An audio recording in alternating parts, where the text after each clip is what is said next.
Now, before we head over to our final lessons here of the course, I quickly want to also touch base again on Adobe Bridge. So for that, first of all, I'm going to go out of the full screen mode, exit Photoshop completely here, and just get back to my desktop. In the bottom in my dock menu, I also have a software here called Adobe Bridge. So let's select that. It will open right away.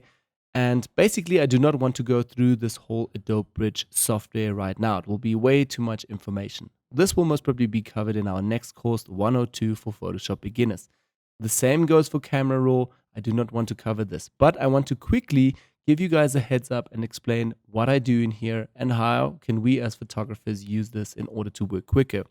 So right away in the left hand side here under the content area, you guys get to see everything from the shooting.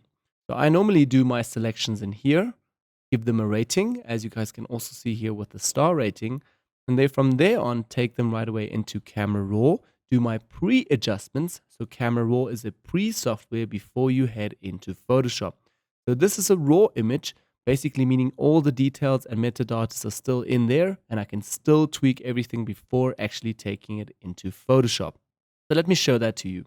So first of all, I'll just go and select an image here, and then I click with my cursors through my whole shooting. Whenever I see an image that points out or stands out, something like this, then I'll hit Command and 5 on the keyboard in order to give this a 5-star rating. Or I can hit Command 4, give this 4 or 3 stars. Then as well, I can hit Command and 6 and give this as well a red color, just in order to mark them and know which images I want to work on.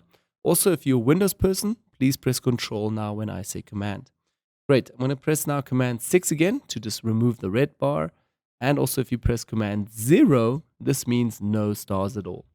So once I've did my rough selections with the starring, then I head over to the right hand side here under the star and go to my filters and say here show only the images with 5 stars. Once I selected that, I have another overview of the complete shooting and quickly can zap through. And then again throughout the process now decide, okay, great, I really like this image. Let's maybe take this now into Photoshop. Let's actually continue a little bit. I really had another one that I liked. Okay, something like this. Let's take this now into Photoshop. So simply just double click onto this and it will open Photoshop right away, but goes first of all into Camera Raw, the pre-software. So double click and we right away are in Camera Raw now. So this is again, like I said, I do not want to cover the complete software. As you guys can see again at the top, a few more tools and on the right hand side, a few more options and sliders to tweak in order to enhance the image. So I'll do this very roughly now. Again, I'm going to go to exposure. Maybe just give this like a +5 to get another pop here. I'll also change the contrast up a little bit in order to get a bit more color. Let's actually head right away down to saturation.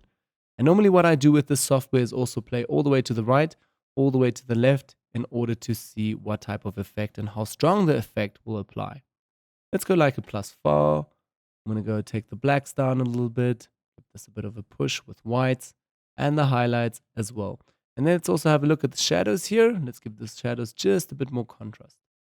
Great. And once I'm done with adjusting everything in here, I can now open this as a smart object or as just a normal layer. But more about that again in the course of 102 for Photoshop beginners. I'm going to head over to open an image and right away this will be loaded now into Photoshop. So again, right away we are in Photoshop. I'm just going to hit F, full screen mode. Now my image is already loaded into Photoshop. As you guys can see here with just a normal background layer and it's locked.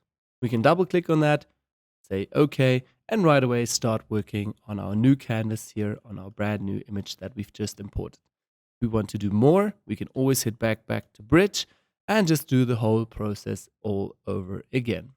So yeah, just like I said, a small quick introduction into Adobe Bridge as well so that you out there, a Photoshop beginner, knows about Bridge and knows already what the software is all about.